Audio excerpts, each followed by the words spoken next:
Aye. Well,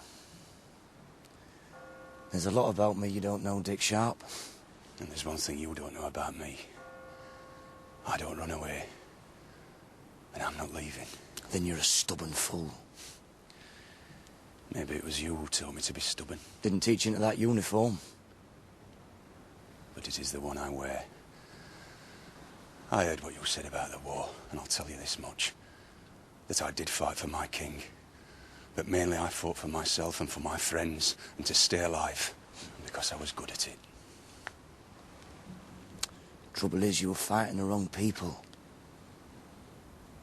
You still are.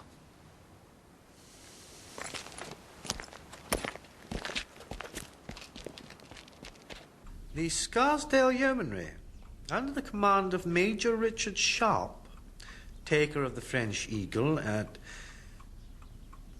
blah, blah, blah, surrounded the square wherein the largely peaceful meeting was being held, and at Sharpe's order charged headlong into the crowd. Despite the admonitions of his subordinate officers, Sharpe recklessly and determinedly pursued his aim until the air was rent with the screams of the dying, and the stones of Keighley were wet with English blood.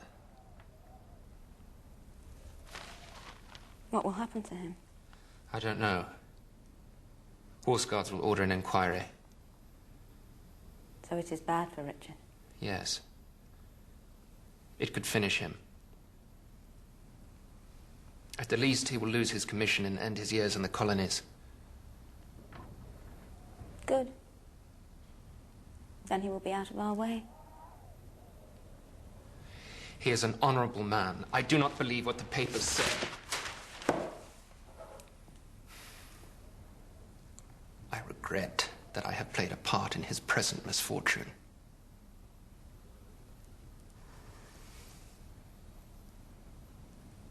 When I look at you, my love, I think, what else could I have done? And what's more, to keep you, I know I would do it all again.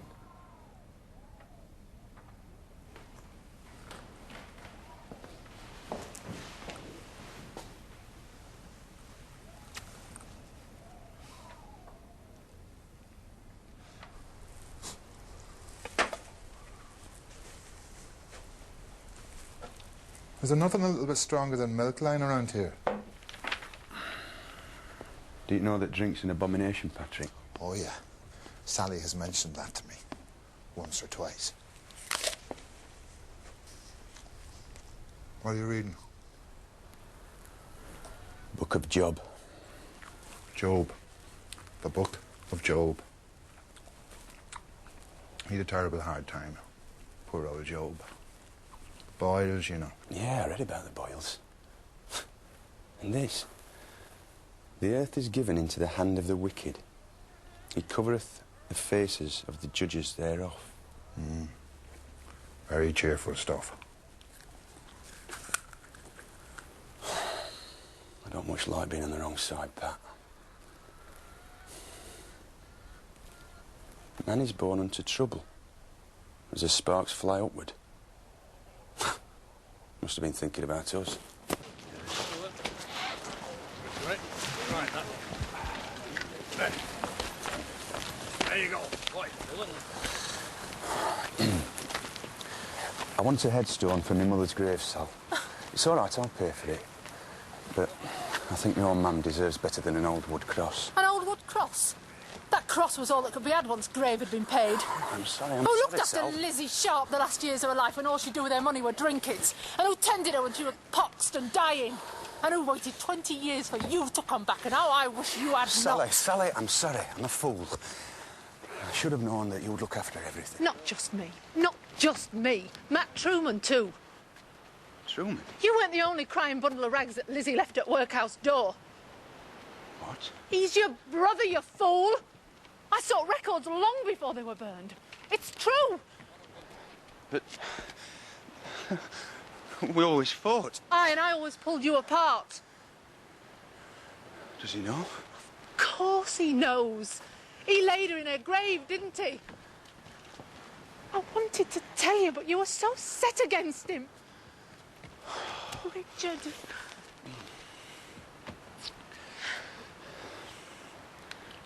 I will arrange a headstone, but you must tell me what you want written. I'm sorry, Richard. It's all right. You were right to say it.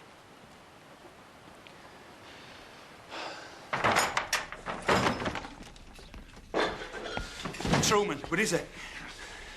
I don't know. Mr. Harper and me wants our rooms back. Major Sharpe, What do you want, Hackman? to talk to Major Sharpe. Talk then. Some of us should have known better. We were a bit hasty, see. There were more than a few looking at the nasty death on under a yeoman's sword when you and Sergeant Major Harper intervened. What went on were bad, but I were wrong to think you had out to do with it. Not everybody will be so easily convinced.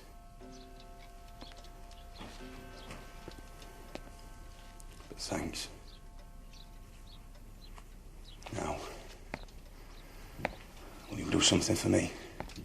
Answer. Find Truman. Truman? I don't know. I know you do, Dan. I want to talk to him, not arrest him.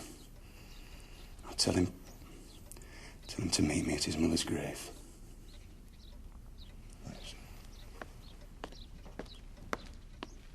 His mother? Aye, sir. Got it off lass at workhouse. I'll wager it was the pox killed her. Seems so, sir. Pox and gin. Ladies present, gentlemen. Ladies, you know. But what's better yet is that Major Sharpe ain't this woman's only bastard, sir. What? Who else? Matthew Truman. Truman? Truman is Sharpe's brother. Oh, step-brother, I doubt their fathers were the same. Lizzie Sharpe was very free with her affections. So the brave Major Sharpe is the brother of a prescribed felon. Now that is ripe. Don't you find it ripe, Anne? Very ripe, sir. It's more than ripe, George. This is the reason he let Truman get away. That's how it seems, sir. Seems? It bloody is. And they'll meet again. Brotherly love, etc. Which means he'll be aiding and abetting a fugitive, which is transportation, at least. Transportation? It means crows having his eyeballs for breakfast. The question is, where will they meet? Bring it in. Where do you want it, sir? Damn this. Why are you here, ma'am? I see your manners have not improved. No. Nor has my situation. What do you want, ma'am?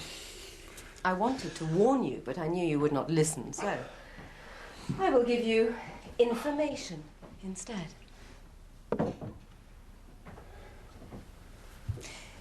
Did you know that it is only Parfit's mills that do not get burned, and yet his are the ones most would like to burn? Parfit organises the burning.